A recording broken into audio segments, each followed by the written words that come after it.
I want to welcome you on behalf of the broadcast pioneers. I have a couple of business announcements that we have to take care of.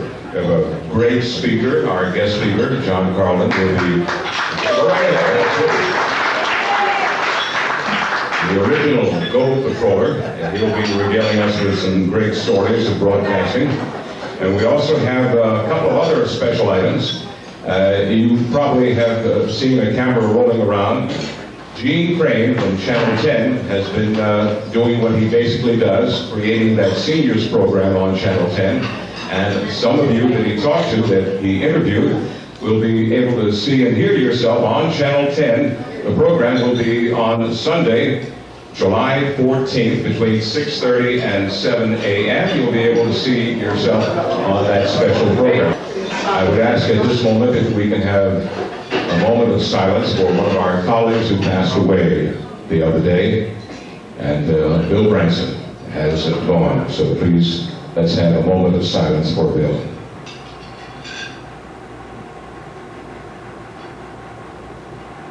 Thank you. There will be a special memorial for Bill on Thursday, June 27th at St. John Newman Church in Bryn Mawr. The time still to be determined, but you can find out that information on the website. The website already has his obit and information about him, and specific information insofar as the time of the memorial will be on there probably in the next day or two. Also, in the area of not good news, Ed Papazian is not doing well. I spoke with Patty this morning. He's been in and out of the hospital since we last spoke at our last month's meeting, and it has really taken its toll on him. Some moments he's up, some moments he's not. But at the moment he is in the hospital. As a matter of fact, he should be leaving to go home later on today. But keep him in your prayers, please.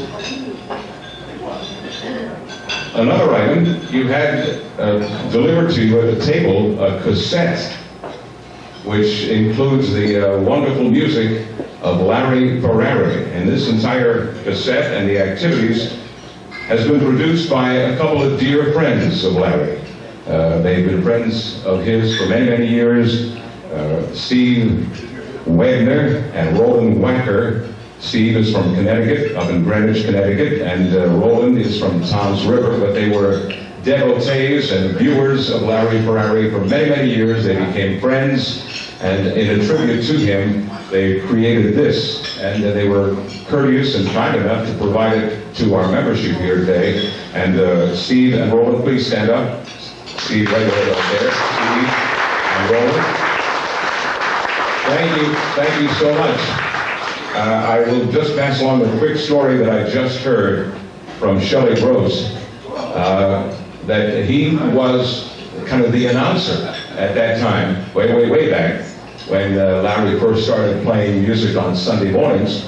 And he basically would say, and now Larry Ferrari will play Praise Be to God, or whatever the selection was. And he generally would do a little tidbit with it. He would go on the microphone, on the air, over Channel 6, saying, and now Larry Ferrari will play Closer, My God, to Thee, Mambo.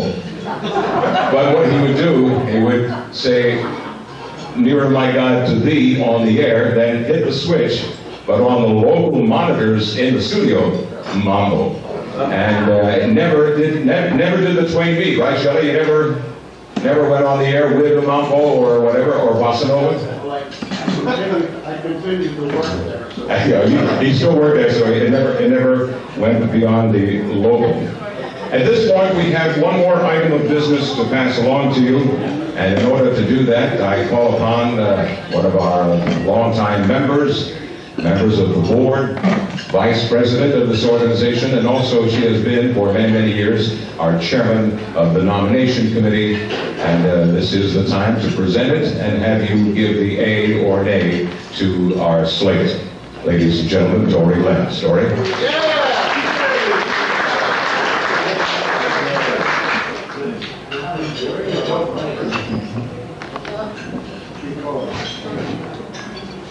As you read in our newsletter, Ed Pazian was selected for a second year as president of Broadcast Pioneers, and unfortunately, because of his health, he was unable to accept this. And the nominating committee met, and the president for the year 2003 to 4 will be Bill Weber.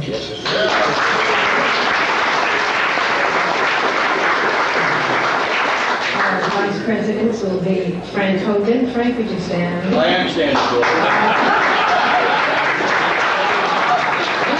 Marie Pantarelli,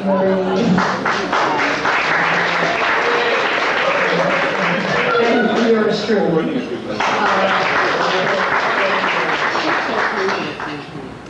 And for 3-year board membership, we have Neil Harvey, Ed Harvey, and George Finkel, and of course Pat Delsey will remain as chairman of the board. Thank you. Unanimously chosen, I presume. Any nays? No, there are no nays. It's closed.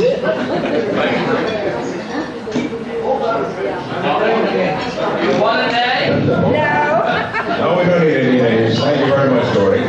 And our congratulations to the newly selected officers. And let me get one of those newly selected officers to say hello as the new president of the Broadcast Pioneers of Philadelphia.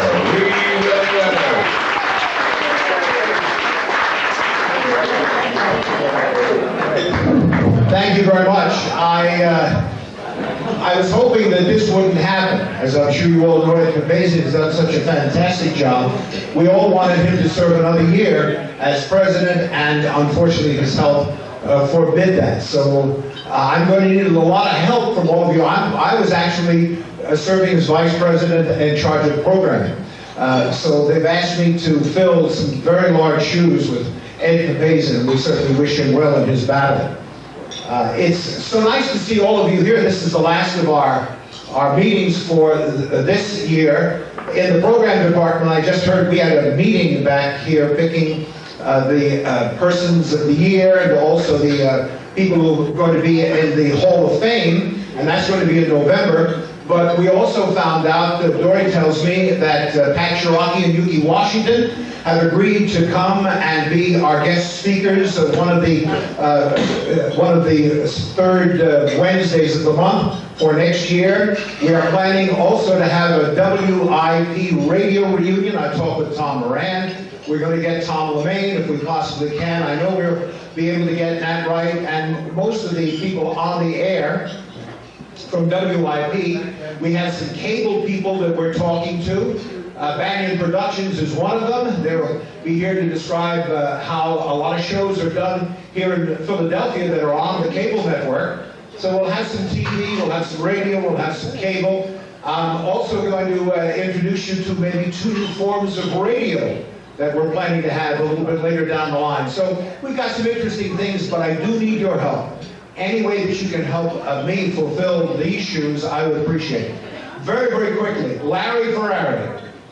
For those of you who worked at WFIL, Don Daffalo, name familiar? Yes. Don Daffalo, engineer.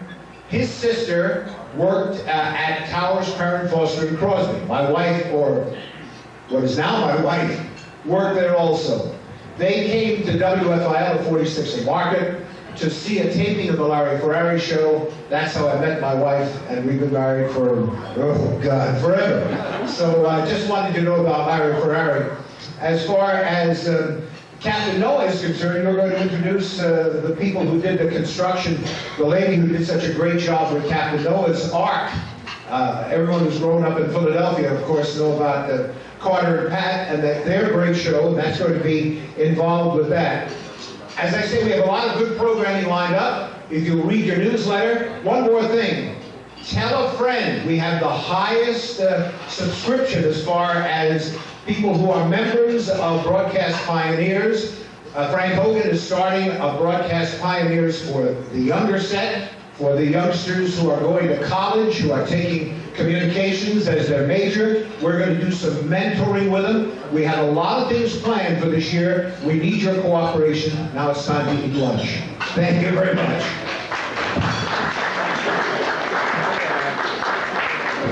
Well, hopefully you were eating while we were chatting. We have just one more item that we want to do here, and that is to go around the room. I know we have some special guests, people that you might have brought with you, and we'll go to each table, and if there's a guest at your table, just raise your hand and introduce that guest. I want to start by introducing a man who went and did something he should not have done.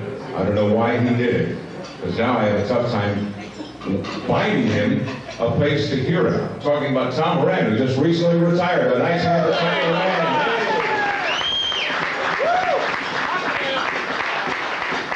And anybody at the table, a special guest? Lydia, I believe you have a guest. Introduce. My nephew, Stand up so they can hear you. my nephew John Aguayo is here with me today. Can't hear you. John DeGuio, her nephew, is here today. Thank you, Lydia. And John, welcome. Let's go around the table. Anyone else at any table? Let's, Shirley, oh, somebody here. Go ahead. Oh, you want to introduce your brother-in-law, John Carilton. Yeah, well, we know John. He'll be up here in about an hour or so, or less. You want to introduce? My brother-in-law, Ralph DeCoco. Okay. We willing? I just want to introduce two of my radio compatriots. Art Andrews, who's a new member and does the news and the morning show. And I just gave Mike Bowe a subscription to the Broadcast Pioneers. Mike Bowe was on Magic for 25 years, now at WPN Philly. Yes, And Shockey, who is now on WMGK. Congratulations, Ed. Welcome back to the air. Stu? Yeah, I'm Stu Craig, ex-WIBF, and I brought Matt McGuigan, who was newscaster on WIBF, and been in radio since before me, and I won't tell you how long that is. Congratulations and welcome. Anyone else at any of the tables? All right, now I want to introduce a special member, a Hall of Famer, Person of the Year. He and his wife have been in broadcasting for more years than they care to remember. And there is a very special replica. I hope most of you have seen it already. If you haven't, sometime during the lunch or after lunch, you can go back and take a look at a work of art. And to tell you about this work of art, the person who created it, and to introduce some of his guests here today, Carter Merbreier. Carter.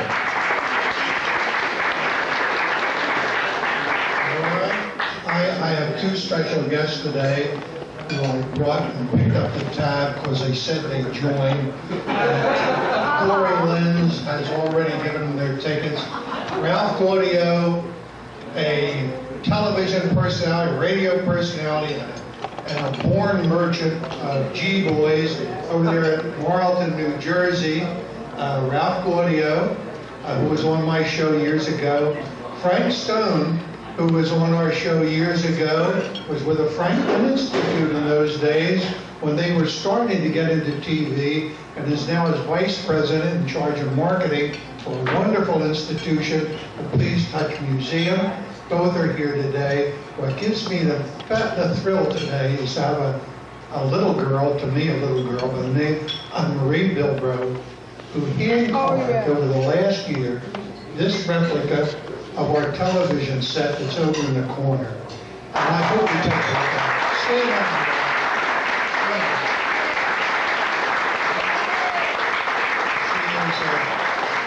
She's an untrained artist.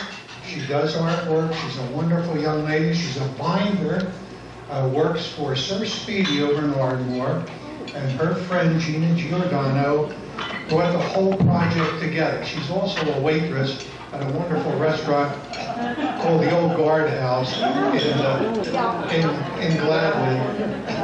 So if you want to go over, Marie will be over there. I'd like to talk. She hand-carved every figure that's on that set. Thank you, Maria. And to commemorate, Bill Russell was our floor manager all the time that set sailed. Elaine Gottschall was our producer all the years we sailed. Marilyn Pfister came. She didn't work with us that much. She just fought with us about guests. But to make the circle complete, the only thing missing, of course, is the music of Larry Ferrari, who was on our set for 30 years, our dear and wonderful friend. And to bring the circle together, to realize that my beloved wife, Mrs. Miller, and Jan Carilton were models together years ago. So it all goes around in a circle. We have two famous models here in other professions. Thank you all very much, and thank you to this wonderful girl who did this wonderful job. I'm so thrilled with it, so say hello to her after lunch. Thank you. Thank you very much, Wendy. Congratulations on a great job. And Carter and Pat, congratulations to you, and thank you so much for joining us here today. All right, it is time to eat. Enjoy your food, and we'll have our special guest speaker in a while.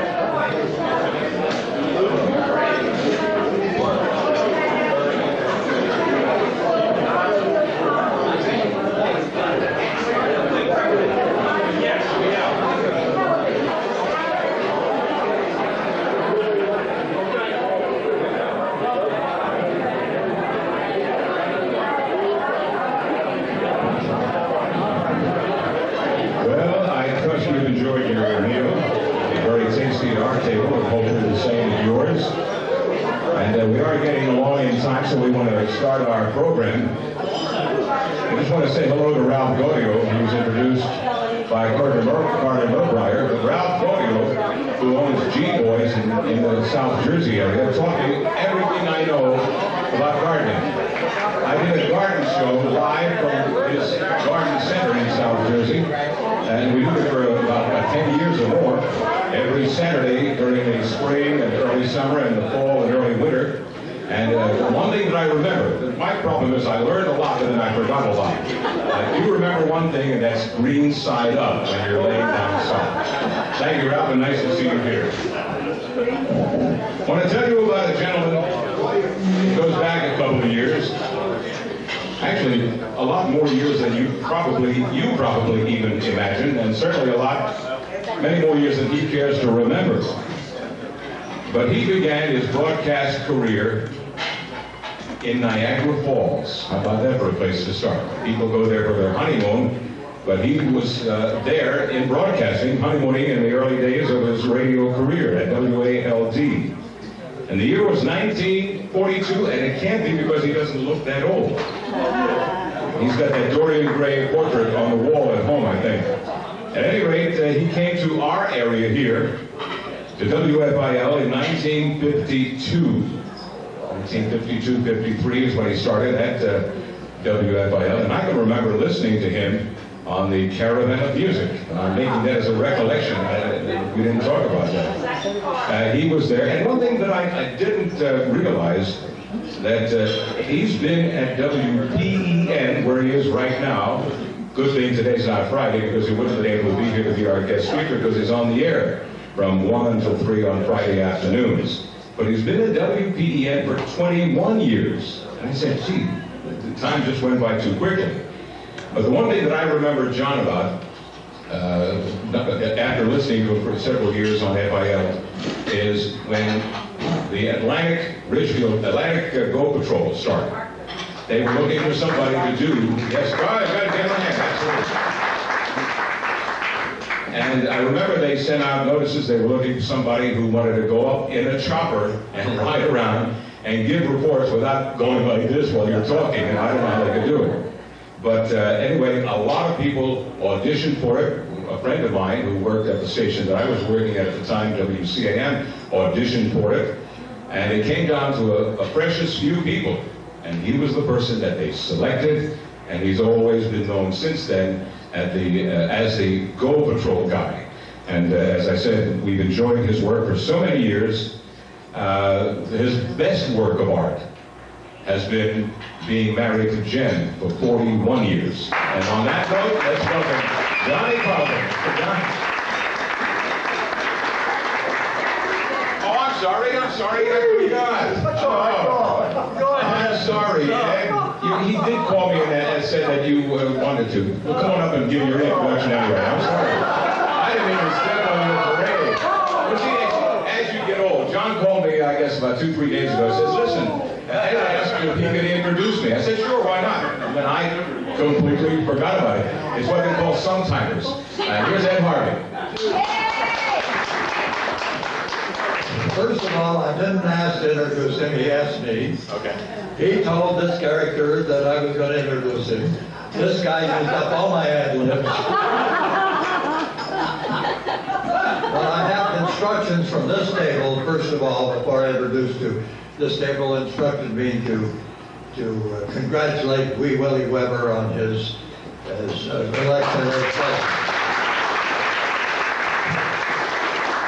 I didn't quite agree with he's too little low-key for me, but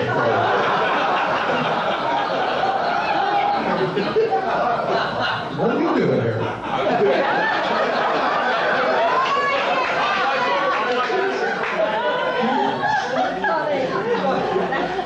John Carilton is to Philadelphia radio what Methuselah was to the Bible. He has been in radio 60 years, and I don't think there's anybody in this room, with the possible exception of Gene Crane, that can challenge that. Can you challenge that, Gene? Not radio, no. No, all right. He has been in the radio so long that the Broadcast Pioneers Group out in Northern California has named him official Redwood. He has been around so long that it's been rumored that he thinks more about food than he does about sex. I asked him about that, and she said she wouldn't answer it, but they just had a mirror installed over their dining room table.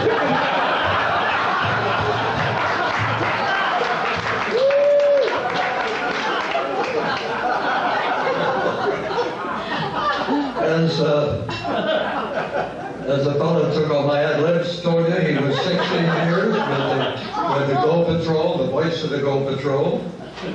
But he was more than broadcasting. And I don't know how many of you know this, that they have John and his exceedingly better half, Jen, have an advertising agency, the Communications Farm out in Schwenksville. And those of you who don't know where Spanksville is, that's a little bit north of where? Literally. It's way out there. It's a small town. In fact, the largest industry there is a 400-pound Avon lady. I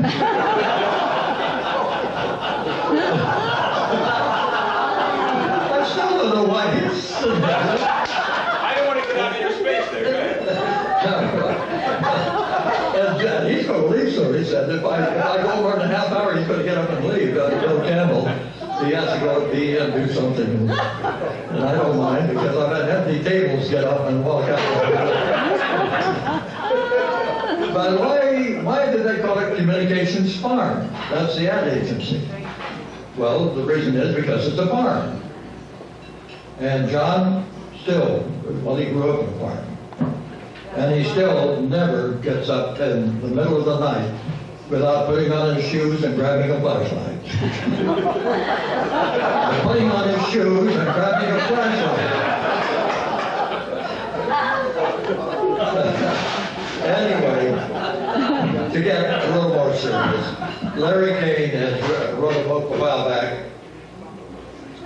I write a little column, and I wrote in the column that if Larry Kane would send me a free copy of the book, I'd review it. Well, I didn't know that Larry Kane's sobriquet at that time was Mr. Frugal. He has virgin pockets.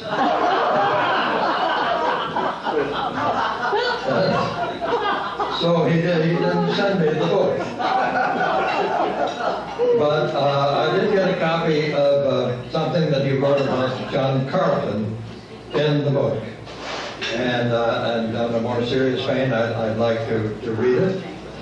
without benefit of my glasses, which I forgot. No, I don't need them. I only wear glasses to find things, like my car, my home. Anyway,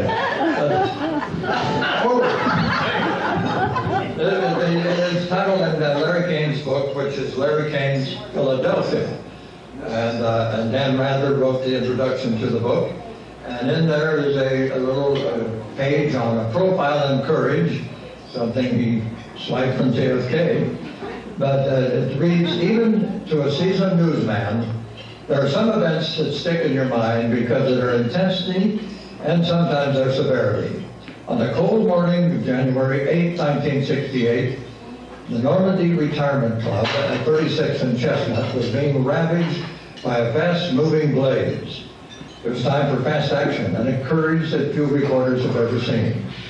When I arrived at the scene, the Normandy nightclub and retirement home was enveloped in heavy smoke. 360 people lived there, and when all the smoke was cleared, 2 people were dead, 40 were injured. But the outcome could have been much worse. In the morning cold, brave Philadelphia firefighters had joined with a helicopter traffic team to prevent a deeper tragedy. Philadelphia firefighters, many gasping for breath, ran through the forest, waking people and directing them out. Time was of the essence. The building structure was cascading. There was a great fear for the safety of the people in the upper floors. Then a helicopter landed on the roof bearing John Carilton. John Carilton was a household name in the 60s, the gung-ho traffic reporter of the Go Patrol helicopter. Carilton had been broadcasting traffic news when he witnessed the smoke billowing in the West Philadelphia sky. Without hesitation, pilot Dick Schofield landed the chopper on the roof of the burning Normandy. From the street, I could only hear the helicopter, but it stayed there for a long time, and I wondered what was happening. Not long after I found out.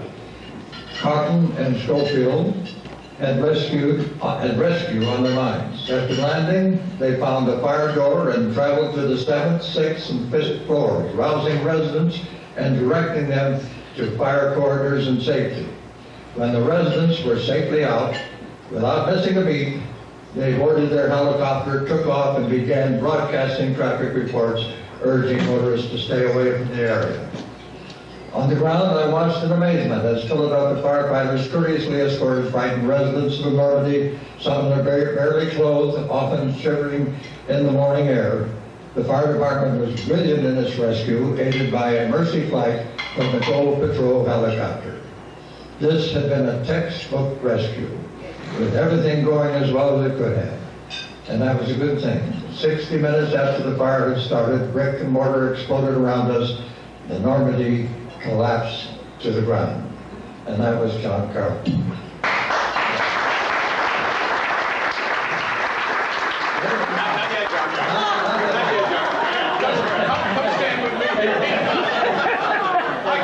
Hey, John, what are you doing here?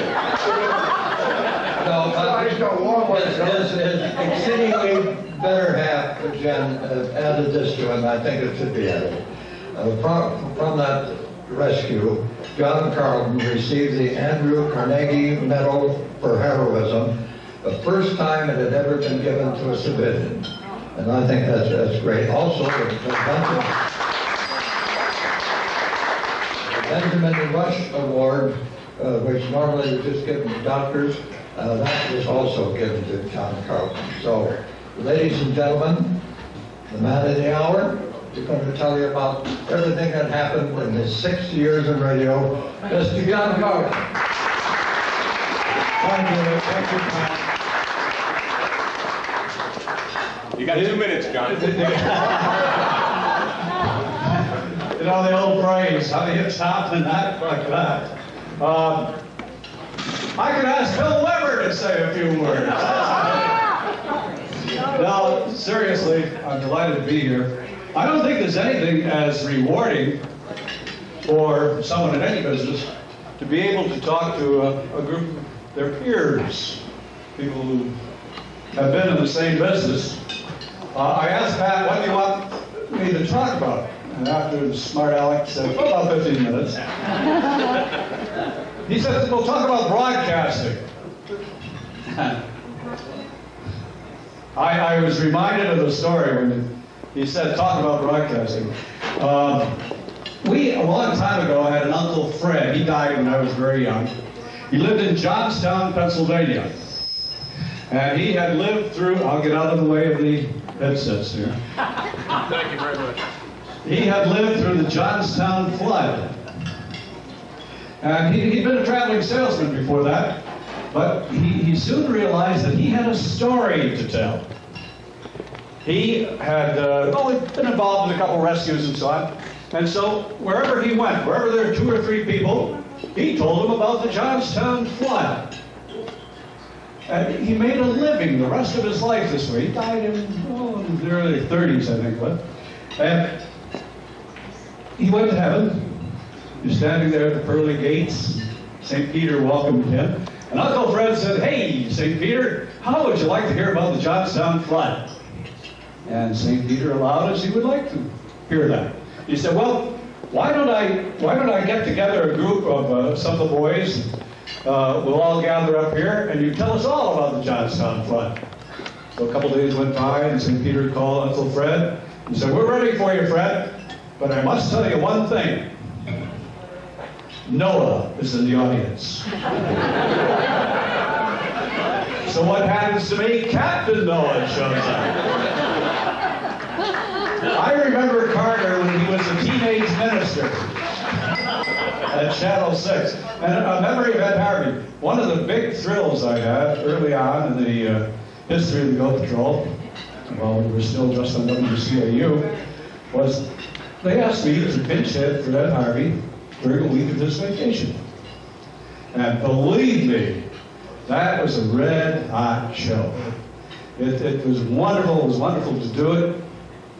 And my first guest is Mayor Richardson Dilworth, who was going to run the next day. Next day was election day, for governor of the state of Pennsylvania. He was a wonderful guest. He told me how he was going to win the election. My second guest was a very lovely lady who, I can't think of her name. Do you remember her name? No. There we go. Let's see your moment. You were supposed to crown me. I was too young. I was in Said she was too young. Who wrote a book. In the book, you know Ed, she was married to Tyrone Power. Linda Christian. And most of the interview was she told me how she lost her virginity to Errol Flynn. Here I had a losing governor and a losing... Well, that was Ed Harvey. Actually, Ronnie Snowden did all the work. You remember that? Well, I'm really delighted to be here and to talk to this group. This is my second time around with Broadcast Pioneers. I was on the board of directors back in the early Go Patrol days, but when we opened our own agency, a little bit difficult to get away. But I do remember with a big smile, Jerry Lee was here for lunch at one time, and a couple of the FM station managers, and they told us pioneers how in the very near future, believe this or not, FM was going to take over from AM. Could you believe that? We laughed. Never happened.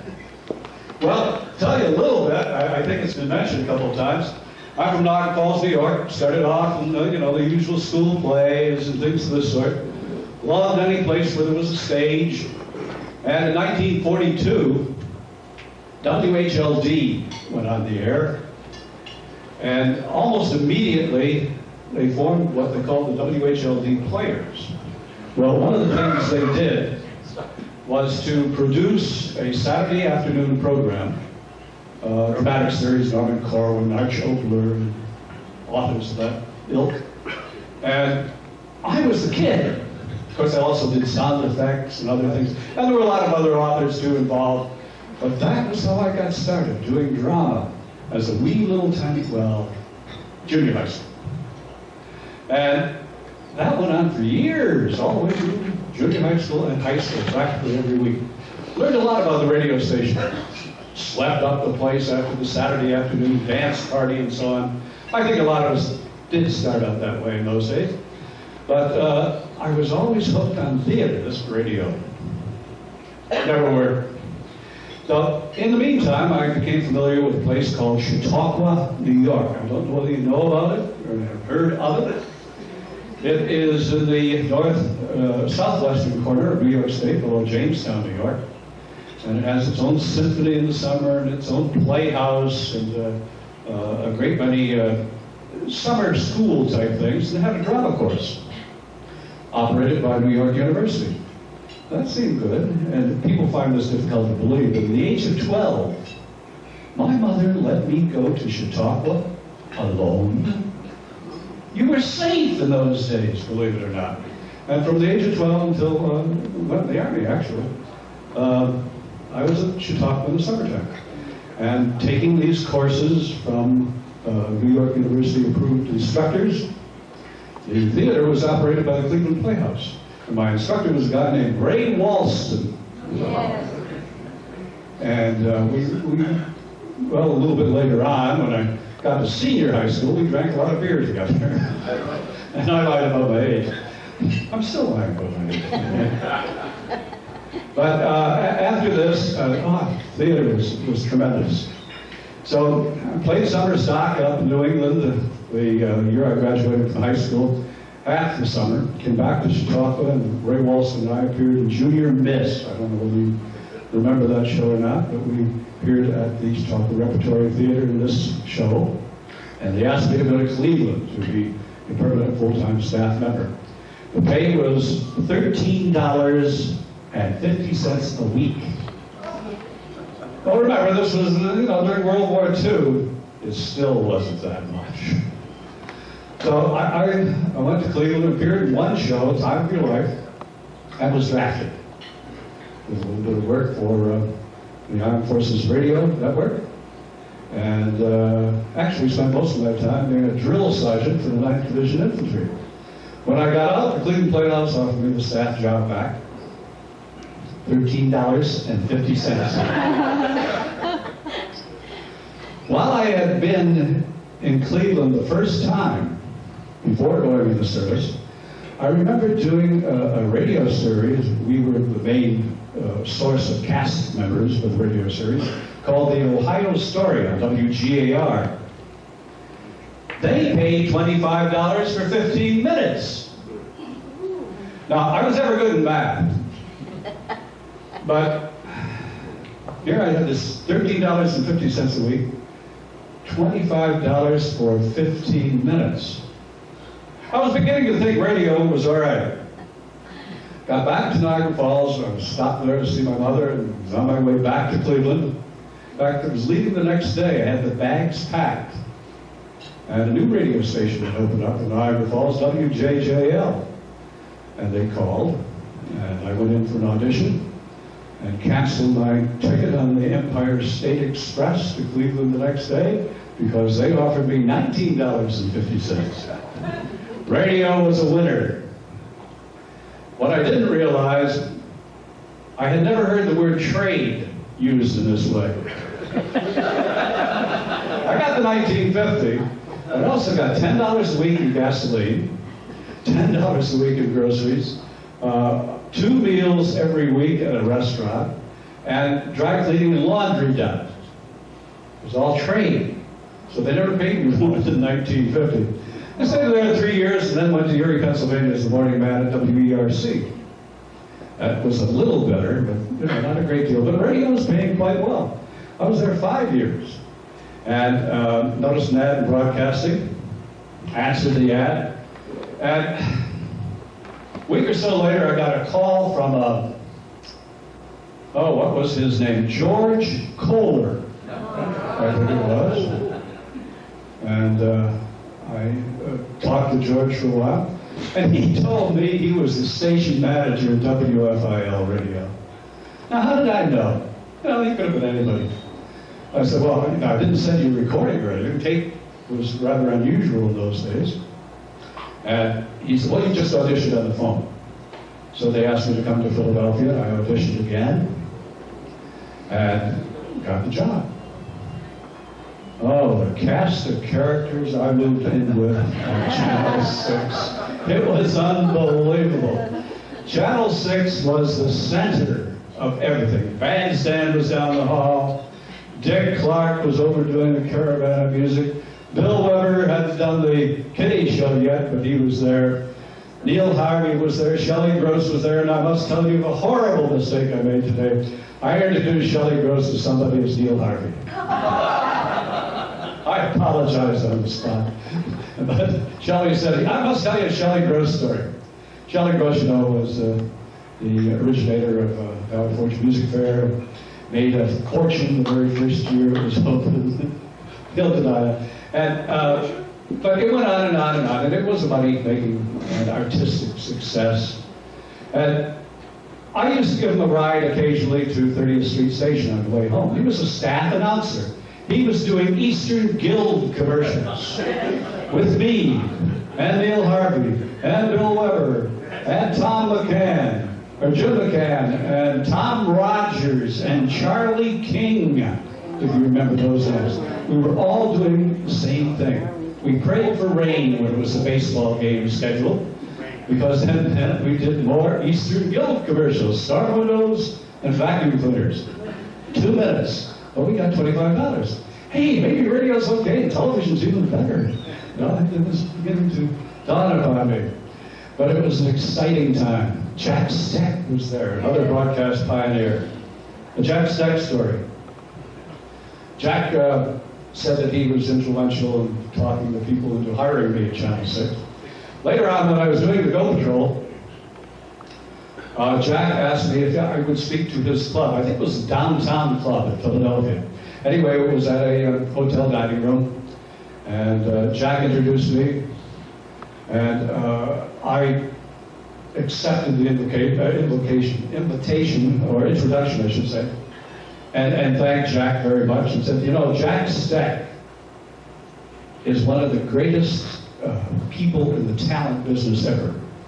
He hired Dick Clark. He has an infallible sense of talent. And he said he's just a wonderful program director. And I went on and did my bit. And at the end, I turned the dais over to Jack again, and Jack came back and thanked me for the kind words. And he said, however, he was not infallible.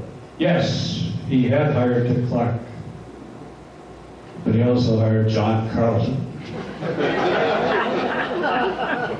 Then he had the microphone, I couldn't even believe it. But a delightful man, another broadcast pioneer, I'm sure you remember, Jack and Florence. These were great days at Channel 6. As I mentioned before, it was the center of, or seemed to be the center of everything, certainly the center of radio and television here in Philadelphia. We had a lot of other people here in Philadelphia at the same time. Joe McCauley was on WIP. He was still doing Dawn Patrol at that time. Bob Menefee was doing the afternoon show. Gene Crane was doing what Gene Crane was doing since he was a little kid. Who else? Carter was a visiting minister in those days at Channel 6. I introduced him many times. He wasn't much older than I am. And he would give me a blessing, you know. But who else was there? Sally Starr, Chief Halftown, Tom Moorhead. You remember Tom Moorhead? Over in radio, Phil Sheridan was the morning man. Larry Ferrari was on Channel 6. Phil Sheridan was the morning man. Dick Clark did the Caravan of Music in the afternoon. And Howard Jones. Howard Jones. Howard Jones. The Street of Dreams. Marge Whiting did the Late Show. Mary and Howard Jones. Mary and Howard Jones. I remember him more as Happy the Clown every time I think. We're doing an interview show, and Howard was the farm editor. He got in there about 5 o'clock in the morning. You're excused, Bill. Bill told me he was going to leave early. He has to go across the street, WPEN, to a commercial. But these were great times. Bob Horn got into trouble. You heard about that? It was in all the newspapers at the time. And Dick Clark stepped into his spot. I moved into the caravan of music and a newly created show called Movie Time USA. I was lucky enough to do some Fifth Avenue candy commercials on Bandstand a little later on. And then it came along. Tape. They didn't need all of us anymore. They didn't have to do all of the Eastern Guild commercials live anymore. And Charlie King and I were out.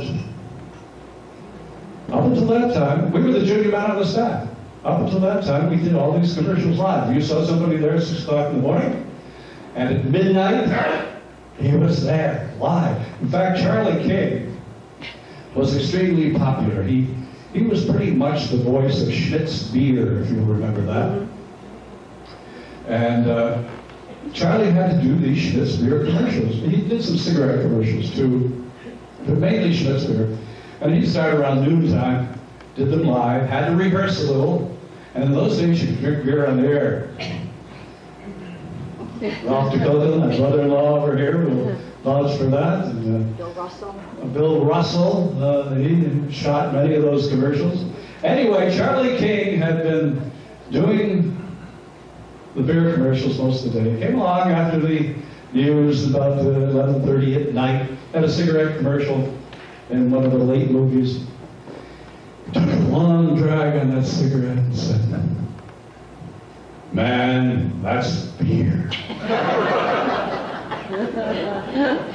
Carried on as if nothing had happened. I'm not sure he knew anything had happened. Anyway, we were out. So it seemed like a good time to say, well, I guess we'll freelance in New York. We tried everything in Philadelphia. There weren't any jobs. So Jen was already modeling in New York. Oh, before I leave the FIL days, I must tell you, I married Genevieve when I was at FIL, doing Movie Time USA. And the young lady who introduced us was a secretary at the station at the time. And she also, I was responsible then for introducing Ralph to his wife and his sister to Bob Howard, who was a cameraman at that time. And that lady who started the whole thing is Eleanor Ferragamo, right here. And we did not expect to see today. I'll get even with you later. No, we talk about her more than we actually see her or have a chance to talk to her. Her name comes up quite frequently. Anyway, we started freelancing in New York. Now that's very disconcerting. I don't know whether you've ever tried it or done it. You go, your agent calls you and says, I need a medium height, medium build person with kind of blondish hair, mid-30s, typical young husband type. You think, hey, that's me! And you go into the agency, and here are 100 guys who look like your brother. But I think the most disturbing thing was, I would ride up the train every day to work there, or to look for work there. And normally I'd meet Ed McMahon, and we'd sit and ride together. Ed was doing exactly what I was doing. And when I came to Philadelphia, he was a star over on CAU. I couldn't believe it. And you know what happened to him? Well, I found work too. Jen was freelancing with me. We did a lot of things in New York, but we didn't know when we would get paid for them. So we came back to Philadelphia as often as we could. Most of the time, we'd stay over a couple days a week in a Crown Hotel. It was a hotel on 43rd Street, just off Times Square. The rooms were $5 a night. Wow. That's a long time ago, but hotel prices have not changed that much. We didn't get much for $5. But we were back in town quite frequently. When we were, we always tried to have dinner at Arthur's, or lunch, one of the two. Because Arthur's was on Walnut Street, that was Madison Avenue in Philadelphia. all the idea people, the agency people were there. And very often you can get a job just by simply going to Arthur's and standing around the bar for a while. Well, there's one particular day, we stood there and Bill Bramson was at the bar. And Bill said, John, I've got an ideal job for you, a tip on a job. He said, Atlantic is looking for a reporter. And, Pat, you didn't know this. And your friend didn't know this. A guy I went to school with, my roommate, works for NW Air. And he's going to run the whole thing. He said, they're going to do it at WCAU. Why don't you call this gentleman from NW Air? And there's another guy there named Norm Childs, who is going to actually produce the show once it gets on there. You remember Norm Childs, don't you? He was Tom Moran size. Oh, did you hear Tom Moran finally went straight? He found honest work. After years and years on premier radio stations here in Philadelphia, he finally has retired, and well, he'll tell you more about it. He is helping out a railroad company down in Cape May, and we wish him all the luck. Well, anyway, where was I? Oh, there was going to be an audition. This was Wednesday or Thursday. The audition was scheduled for Monday of the next week. My agent called me from New York Saturday afternoon, and he said, I've got a wild tip for you. Atlantic Refining Company is looking for a traffic reporter. He was looking at a 25% commission that he was going to get. And he said, there's a guy named, is it Roger or somebody or other from NW Air. And he's going to be the key guy. I said, would you like to speak to him? What do you mean? I said, he's having lunch with us here at the farm. Bill Bramson had done it again. Well, anyway, I got the part, or the job, or the assignment, and we started on WCAU. The first year, we were only on WCAU. The Go Patrol was probably the most thoroughly researched, fully studied program ever to go on the air. NW Air had spent a year trying to gather information on the then I think it was 5 cities that used helicopters and Go Patrol and traffic reporting. And these guys from NW Air would go to each town and they'd sit in a room and they'd listen to traffic reports and they'd talk to the police. Then they'd talk to the reporter and they'd find out all about it. The thing they told me right away is 4 of them had been killed. Oh my God. And it brightened up my early days with the Go Patrol. But we rehearsed for over a month before we ever did the first traffic report. We drove every highway. They had listened and figured out the way to present traffic reports. For instance, if an accident was on the expressway westbound and the accident was approaching 202, they didn't say it's approaching 202, they told me not to say. Not approaching 202. It's past something the motorist has already passed. It would be 2 miles past Conshohocken. Because he could relate to that, he could not necessarily relate to something that was beyond him, ahead of him. Atlantic wanted to do something about traffic, not just report it. At the end of the first year on WCAU, we got together, we talked it over, and we decided we weren't really doing what Atlantic wanted us to do. Now, Atlantic was a big radio sponsor. They believed in it. They owned the Phillies. They used to sell it to Tasty Cake and Schmidt's beer. And they had people like Herb Clark doing the weather in the gas station attendant's uniform. We had commercials on the air. So this was a big endeavor for them. And more than 80% of the stockholders of Atlantic, forget the Richfield. I wish I could forget the Richfield. At that time lived in the immediate Philadelphia area. So we decided a few things had to be added. We had to have ground units. We had to have service cars. We had to have a second helicopter. That was a major expense. Helicopters were renting for $200-300 an hour in those days. When I left, it was up to $300-400 an hour. We added more radio equipment, better radio equipment. Originally, we had two 75-pound batteries we had to put in the helicopter every morning to get the radio working. And I must tell you about the helicopter itself. I don't know whether you're familiar with it. As a kid, you ever stick your hand out the window and tip it like this, and the air would force it up? You tip it like this, and the air rushing by would force your hand out. Well, the same principle as the helicopter's blades. They tilt, and the controllers would see the pilot panel on the left. It's called the collective. That determines the up and down of these blades, or whether you go up or down. So one of the built-in safety features of a helicopter is called an auto rotation. If your motor quits when you are 1,000 feet in the air, you have 14 seconds to get to the ground.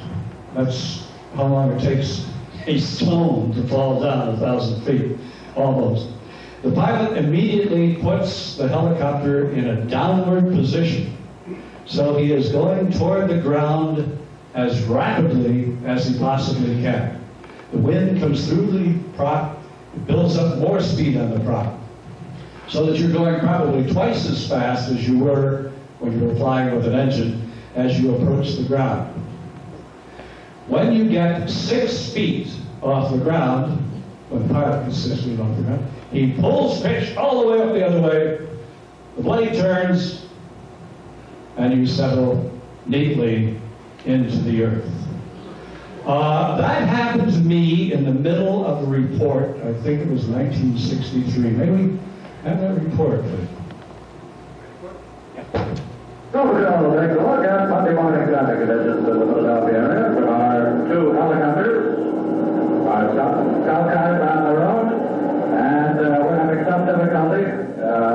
We are experiencing some motor difficulties. Helicopter 2 will take over. We are going to land in Fairmont Park. Emergency landing, nothing serious, nothing to worry about. Going down slowly now. We hope to clear these trees, and no serious problems, no serious problems. The helicopter is back on the ground. There we are, ladies and gentlemen. Emergency broadcast. Demonstrating once again the safety factors of the helicopter as aircraft. No serious problems, no injuries, a little mechanical difficulty. We'll turn it over now to Copter 2.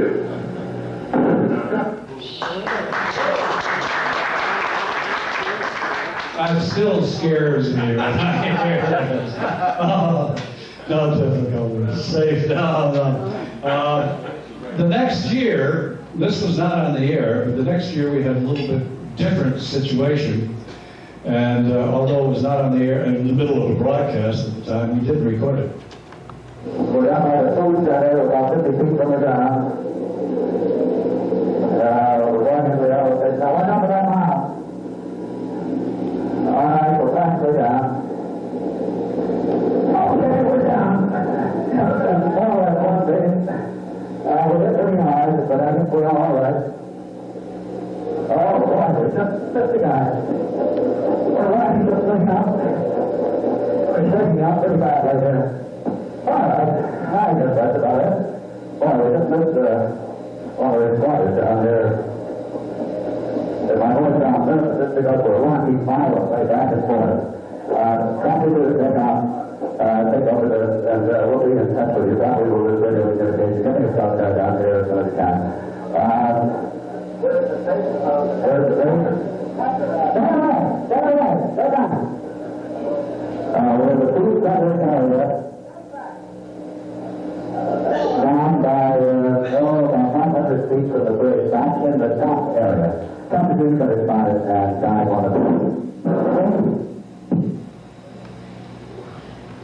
I always said that if I was going to die in a helicopter crash, I hoped it'd be during a report so I could talk up until the last minute.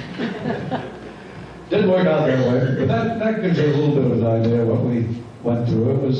It was scary. And we had many incidents. We reported news, we reported weather conditions, we reported on a lot of things besides traffic. We did think that we did the best job possible in traffic at that particular time. And as we got more and more into it, we tried to fine-tune it. The radios got to be better, everything got to be better. And then one day in February, flying along, bitter, cold morning, flying along, coming up to the airport on the first run, looked over toward the university area, up toward 36th Street, and there was smoke coming from this building. I called into the command center and said, or asked, what is the big building at 36th and Chestnut? Big building, 6-7 stories high. And they said, well, that's Normandy Hotel, or I think it's a retirement home now, they told me. I said, well, there's smoke coming out of the second, third floors. They called the fire department, and the fire department said, yes, we just got the report. And so we flew over, and the smoke was really getting quite thick down the lower portion. And we thought, oh, a retirement home. These people aren't going to know anything about it. They'll just sleep through it, and that's the end. So for some reason or other, we said, well, we're here. Let's see if we can help. We got into the building and started down the 7th floor. We made a circle of all of the rooms. Couldn't see anything. There were no lights on, no emergency lights. The smoke was getting thicker by the moment. And we banged on doors. Some of them opened, some of them didn't. Dick Schofield went one way and I went the other way. We figured the hallway would come around and we'd meet each other, although we couldn't see very well. And we both had seen detective movies and police movies where the cop breaks down the door with his shoulder. Don't believe it. I almost broke my shoulder. I didn't know Dick was doing almost exactly the same thing I was doing. We discovered that kicking down the door, kicking at the spot where the latch or lock was where you broke in. And half the doors we broke down. I don't know how in the world we got the strength. I really don't. As I mentioned, it was bitter cold outside. We dressed in very heavy clothes because an air conditioner or a helicopter is air conditioned in the wintertime and heated in the summer. So, you dress for the outside weather. And we got down another floor, and I broke a window after I got an old lady up. All we did was wake them up, get them into the hallway, and get them headed toward the elevator. On the last floor, we were crawling, with people crawling along behind us. I broke a window, get some fresh air. We left doors open so we get some light out in the hallway. Some of the rooms had light, some of them didn't. Some people answered the door, some didn't. But we circled each floor, and we felt we got everybody out. And then we got to the staircase. And here come the firemen in their air packs. I'm not sure who the officer was, but he was coming up ahead of his firemen, and they were all covered the stairs and the stairwell beneath him. And he looked up at me and said, "Where the hell did you come from?" And I said, "Well, I've got an airplane on the roof." Oh. If you say so. He said, "Anybody up there?" I said, "No, we pretty much cleared it out." "Okay, guys, let's go." So we headed up toward the roof. In the meantime, Dick Schofield said, "I ran up once when I had a break there to see what was happening." He said, "Remember the roof was ice covered?" "Yeah." I said, "It's all melted." The smoke was getting thicker and thicker, and we decided, hey, taking off is the better part of valor. Let's get the hell out of here. So we checked again on the way up. We ran through every hallway and made sure that every door was open and everybody was out, got up from the helicopter. And sure enough, the roof was wet, the ice was gone. Looked over the edge, and there, right beside the building, is the great big part of the Philadelphia Fire Department. The hook and ladder truck, the biggest one they had, the aerial truck, parked right beside the building, ready to do rescue work on the roof. We called the command center and said, "Call the police line get them in here. We had direct line to police and fire departments. Said, get them to move that hook and ladder truck. This thing is coming down, and the truck's going to be in the way. 2 or 3 minutes later, they moved it out of the way. 15 minutes later, the building came down. We had already left. And that more or less is the Normandy and what happened there. One of the interesting sidelights, as Harvey mentioned, the Andrew Carnegie Award. The gentleman from the Andrew Carnegie Foundation came to Philadelphia to present the award to us. He took Dick, my pilot, myself out to lunch. And he was so happy. He was so pleased. So this is a really big thrill for me. He said, why? And well, usually I give it to the widows. And there was a cash award with it that made it even better. Well, that's my story about the Normandy. Let's see, what time is it? How soon do you want us out of here, Pat? Well, just to complete the story, left the Go Patrol in '77, went with Joe Ball, who sometimes joins us here at Broadcast Pioneers, and he was starting up a newspaper called ACT, Advertising Communications Times, and Joe wanted somebody to run the sales department. I said, Joe, I don't know anything about sales. I've been hanging around advertising agencies and so on, but didn't know anything about sales. He said, don't worry, the kind of salespeople you get, you won't have to know anything about sales. And that was true. We had a saying at ACT, they're physical to become salespeople at ACT. If they could see lightning and hear thunder, they were acceptable. But we got ACT off the ground, started it, learned an awful lot about advertising and print and so on. And of course, American Advertising Services was housed in the same building. And that helped. And so 4 years later, we opened our own advertising agency called Communications Farm. And we've been enjoying it thoroughly. We do radio, we do television. We'd like to do more. I'd like to say more, but Pat's approaching me right now. And I must give you the definition of a speech. Somebody wrote, be sincere, be brief, and be seated. Stay right here. Thank you very much. Thank you, sir. Everybody's riveted on all the things you were saying. It was a great time to be in broadcasting. You were there very early on, and you continued, and you're a couple of days away from going back on the air on Friday afternoon as well. But I'm sure there might be some questions they might have. So perhaps if you have any questions for John, let's get some info through you. Watch, Bill Weber is going to say, John, I have a question for you. What time is it? I would be delighted to answer any questions that I can. I do have one. When you first started on the chopper, was it a problem with the vibration from a talking standpoint? Yeah, there was some on a windy day you get vibration. One other thing that people did not realize, they said, you can get a noise-canceling microphone. They didn't want noise-canceling microphones. They wanted to hear the chopper. They said, that's the sex of traffic reports, the helicopter noise. Are there any other questions?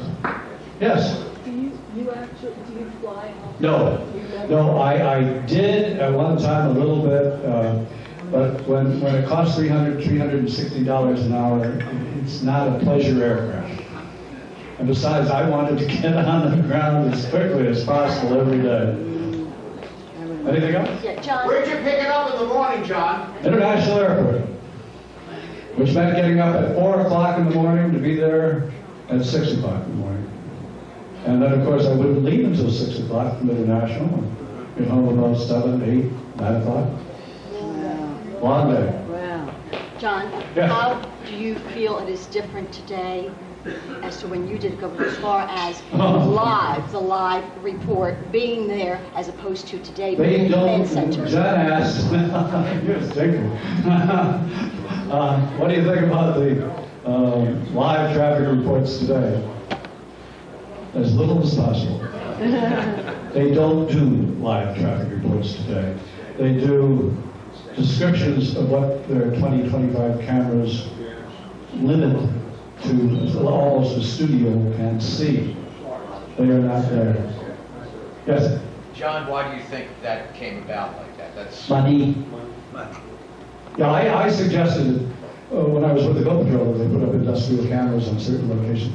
I know of one radio station who was not with us in the dial-wide system. We had 18, I think it was, at the height of the dial-wide program. They hired a lady in the top of the presidential apartments with field glasses to report on the expressway. They did everything to cover traffic. There's only one way to cover traffic. You need a cop with you, you need a helicopter, 2 helicopters, a couple of fixed lanes, cars on the ground, and then maybe you do a 50% good job. Yes? Did you ever suffer from motion sickness? No, never bothered me, although it did bother an awful lot. It bothered the owner of the helicopter company, a guy named Dr. Abe Hobson. He was a dentist out in Bryn Mawr. He couldn't go in the helicopter for more than 5-10 minutes, he'd be ill. Yes? John, I had the pleasure of being a guest on one of your flights, and you flew over my house. We had to where I live, and so you flew over my house, so I could see it from the air, which is a real great pleasure for me. And then we flew around other areas, and you're pointing out the different things and so forth. And finally I said to you, aren't you going to go over some traffic areas to see what the traffic is like? I remember you saying that this stuff was all recorded in advance because... Are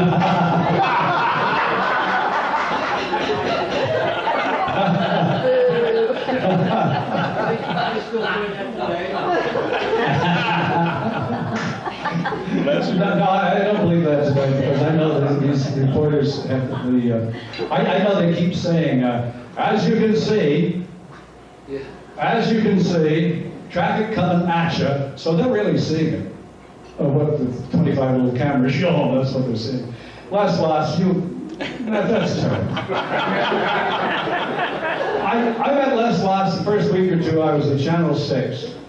He was a teenager then. He was running around trying to get people to do fuel oil commercial dealers, or commercials for fuel oil dealers.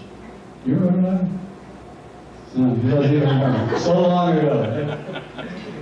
But anything else? Yes? John, I was with WIDF at the time, and the cable radio network.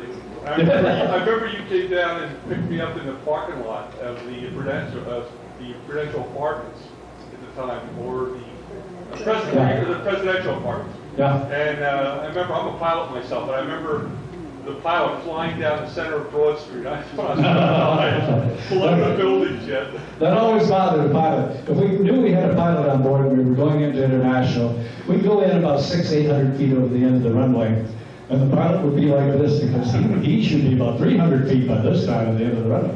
And then they'd cut the engine. It's a turn off the engine. And down we go, and the pilot would be ready to get out. We tried to frighten people occasionally. I took Tom around on his first helicopter ride there. Is that what happened to him?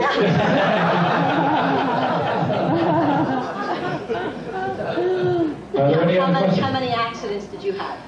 We crashed 10 times. Oh my God. I walked away from all of them. We lost 2 pilots. Oh my God. Our policeman who flew with me most of the time, Ray Cullen, was seriously injured, never flew again. I walked away. Any landing you walk away from is a good landing. And people ask me frequently, weren't you scared? You're damn right I was, every day. Because I knew what could happen. Yes? That's a very interesting thing you were mentioning earlier, that you go down to 6 feet and then he reverses. Suppose the thing doesn't reverse? Well, it did for my 10 crashes. I always thought, what if the pilot's nearsighted? Or farsighted? But it always worked with me. We totaled 3 ships. They would slide around with pieces. But the seats were on. Well, we're very happy that you lasted through 10 times and are here to enjoy us and us enjoy you with your regaling us with some great stories. Ladies and gentlemen, nice hand for John Powell. You mentioned about the delay in the line. I can remember when we were one of the first maybe 6-7 stations to carry the broadcast. and they sent over this contraption, a huge piece of equipment, and you could do one of three things at the time. You could take the broadcast live when you were actually on, or we could hit a switch and we could replay your 60-second report. But they had it in their contract that it couldn't be delayed more than 2 minutes. In other words, if you had a commercial on at that time, there was a conflict during the course of the morning and the afternoon broadcast. Hit the switch and delay it, but no more than a minute or two. And that was the Les Ross contribution. Thank you. Johnny Carlin, ladies and gentlemen. We really enjoyed it, John.